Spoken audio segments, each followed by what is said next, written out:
ഇന്ന് നമ്മൾ പഴം കൊണ്ട് പഴുത്ത പഴം നന്നായി പാകമായ പഴം കറുത്ത പഴം കളയണ്ട. അത് ഇതുപോലെ ചെറിയ കഷ്ണങ്ങളാക്കിയിട്ട് നുറുക്കാം.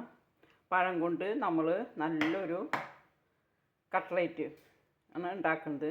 അതിന് ആദ്യം പാൻ ചൂടായി അതിലേക്ക് ഞാൻ 2 കഷ്ണം ബട്ടറാണ് എടുത്തിരിക്കുന്നത്. നെയ്യ് വേണ്ടവർക്ക് നെയ്യ് ചേർക്കാം. ബട്ടർ ഉരുകി വരുമ്പോൾ നമുക്ക് അതിലേക്ക് അരിഞ്ഞു വെച്ചിരിക്കുന്ന പഴം ചേർക്കാം. പിന്നെ എൻ്റെ പഴം പുളിശ്ശേരി വീഡിയോ നന്നായി ഓടി വരുന്നുണ്ട്. എല്ലാവരും കാണുന്നതിന് വളരെയധികം സന്തോഷമുണ്ട്. അതുപോലെ എല്ലാ വീഡിയോയും കാണണം. 2 ദിവസം വീഡിയോ ഇടാൻ പറ്റിയില്ല. അങ്ങനെ ബട്ടർ ഉരുകി വരുന്നുണ്ട്. ഇനി അതിലേക്ക് അരിഞ്ഞു വെച്ചിരിക്കുന്ന 2 പഴം, നല്ല പാകമായ പഴം അതിലേക്ക് ഇട്ടിട്ട് നമ്മളൊന്ന് വഴറ്റി എടുക്കുക. ചെറുതീയിലിട്ടിട്ട് വഴറ്റിയെടുത്താൽ മതി.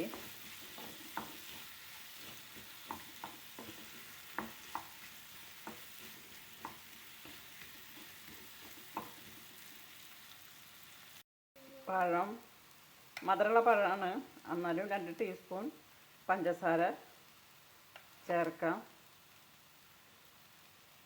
പിന്നെ ഒരു അരമുറി നാളികേരം ചിരകിയത്, അതിൽ ഏലക്ക 2 എണ്ണം പൊടിച്ചതും ചേർക്കുന്നുണ്ട്. അതും ഇത് കൂടി ഇട്ട് നല്ലോണം വറുത്തെടുക്കാം. പഴം നല്ലോണം വേവണം. ഇനി നമുക്ക് നല്ലോണം ഇളക്കി കൊടുക്കാം. നല്ല ടേസ്റ്റാണ് ഇങ്ങനെ കട്ട്ലേറ്റ് ഉണ്ടാക്കുമ്പോൾ. കുട്ടികൾക്കായാലും മുതിർന്നവർക്കായാലും പ്രായമായവർക്കായാലും ഒക്കെ നമ്മൾ പഴം നല്ലോണം പഴുത്ത് കഴിഞ്ഞാൽ അത് കളയേണ്ട. കുട്ടികൾക്കായാലും മുതിർന്നവർക്കായാലും നല്ലോണം പാകമായ കറുത്ത് കഴിഞ്ഞാൽ തിന്നാൻ താല്പര്യമില്ല. പുഴുങ്ങിയാലും അത് ഒരു ടേസ്റ്റ് ഉണ്ടാവില്ല. അപ്പോൾ നമ്മൾ ഇതുപോലെ ഒന്ന് ചെയ്ത് നോക്കുക. അപ്പോൾ നല്ല രുചിയുള്ള കട്ട്ലേറ്റായിട്ട് കിട്ടും. ഇനി ഇത് നല്ലോണം വെന്ത് വരട്ടെ. പഴം നല്ലോണം വെന്ത് വെണ്ണയിൽ നല്ലോണം വഴണ്ട് വന്നിട്ടുണ്ട്. ഇനി നമ്മൾ നാളികേരവും പഞ്ചസാരയും ഏലയ്ക്ക് നല്ല മണമാണ് എടുക്കുന്നത്. ഇനി നമ്മൾ ഇതിലേക്ക് വേണ്ടത് അത് നമ്മൾ കുഴച്ചെടുക്കണ്ടേ. അപ്പോൾ അതിന് നമ്മൾക്ക് കുറച്ച് ബ്രെഡ് പൊടി ചേർക്കാം.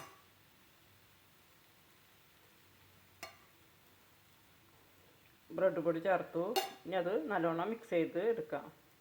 പിന്നെ ബ്രെഡ് പൊടി, നാളികേരം, ഏലയ്ക്ക, പഴം ഒക്കെ നല്ലോണം മിക്സായിട്ട് വന്നിട്ടുണ്ട്. ഇനി അത് നമുക്ക് തീ ഓഫാക്കാം. ഇനി ചൂടാറിയിട്ട് നമുക്ക് ചുട്ടെടുക്കാം. പഴം മിക്സ് കട്ട്ലേറ്റിൻ്റെ അത് നല്ലോണം കുഴച്ച് ഉരുട്ടിയെടുത്തിട്ടുണ്ട്. ഇതിങ്ങനെ നമ്മൾ ഇനി ഇത് കുറേശ്ശെ എടുത്തിട്ട് പരത്തി നമുക്കത് ചുട്ടെടുക്കാം. ഇനി നമ്മൾ കുറേശ്ശെ എടുത്തിട്ട് നമ്മളൊന്ന് പരത്തിയെടുക്കുക. എന്നിട്ട് നമ്മൾ മൈദമാവാണ് 2-3 ടീസ്പൂൺ മൈദമാവ് കലക്കിയതാണ്. പിന്നെ ബ്രെഡ് പൊടിയിൽ മുക്കിയിട്ട് നമുക്ക് ചുട്ടെടുക്കാം.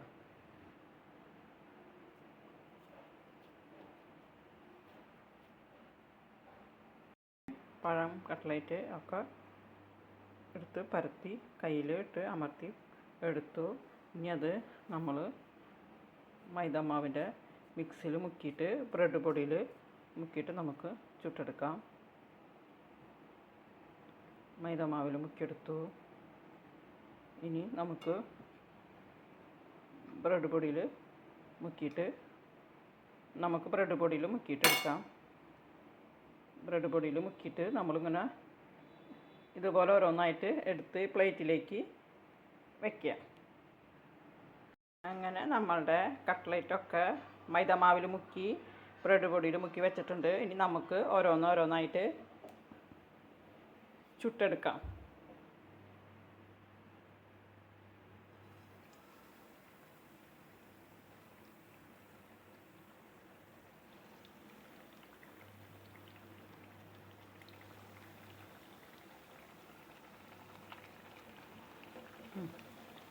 ഓരോന്നോരോന്ന് 4 ഇട്ടിട്ടുണ്ട്. ഇനി അത് വെന്ത് വരട്ടെ.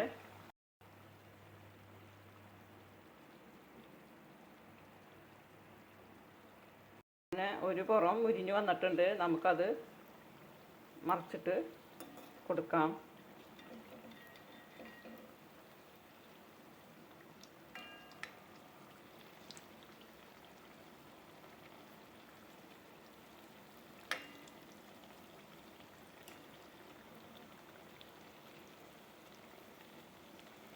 മറിച്ചിട്ട് കൊടുത്തു. ഈ പുറം കൂടിയും വെന്ത് കഴിഞ്ഞാൽ നമുക്ക് അതെടുക്കാം.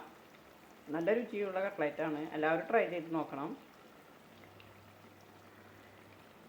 ഞാൻ ഭക്ഷണം വെച്ചിട്ട് അത് രുചിയുള്ള ഭക്ഷണം എന്ന് ഉറപ്പ് വരുത്തിയിട്ടാണ് ഞാൻ വീഡിയോ അതിലിടാറുള്ളൂ. ഞാൻ ആര് വന്നാലും അങ്ങനെയാണ് ഞാൻ ഭക്ഷണം ഉണ്ടാക്കി കൊടുക്കാറ്. എല്ലാവർക്കും നല്ല അഭിപ്രായമാണ്. നമ്മളുടെ ഫസ്റ്റ് ട്രിപ്പ് കട്ട്ലേറ്റ്, പഴം കട്ട്ലേറ്റ് റെഡി ആയി വന്നിട്ടുണ്ട്. ഇനി നമുക്കത് കോരി പ്ലേറ്റിലേക്ക് ഇടാം.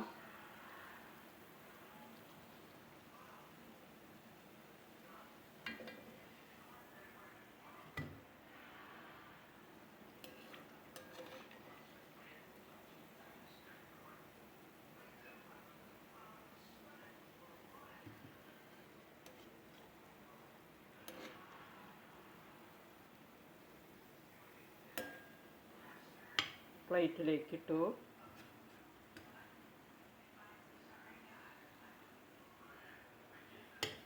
ഇനി ഇതുപോലെ നമ്മൾ ബാക്കിയുള്ളതും കൂടി ചുട്ടെടുക്കാം.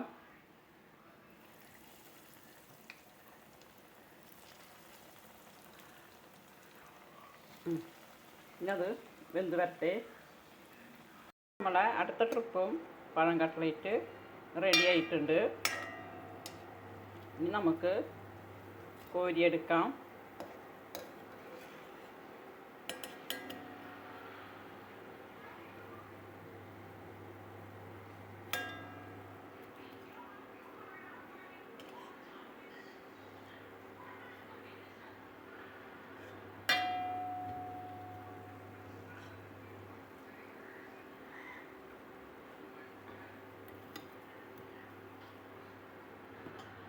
ഇനി ബാക്കി 2 കൂടി ഉണ്ട്. അതും കൂടി നമുക്ക് ചുട്ടെടുക്കാം. ഇനി ഇതും കൂടി വെന്ത് വരട്ടെ. അങ്ങനെ നമ്മളുടെ പഴം കട്ട്ലേറ്റ് എല്ലാം റെഡിയായി. നല്ല രുചിയുള്ള പഴം കട്ട്ലേറ്റാണ്.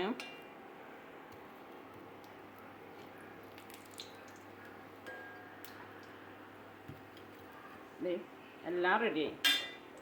കണ്ട, നല്ല മുരിഞ്ഞ കട്ട്ലേറ്റാണ്.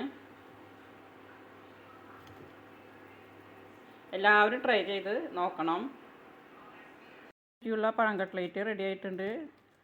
നല്ല കണ്ട, നല്ല മുരിഞ്ഞ പഴം കട്ട്ലേറ്റാണ്.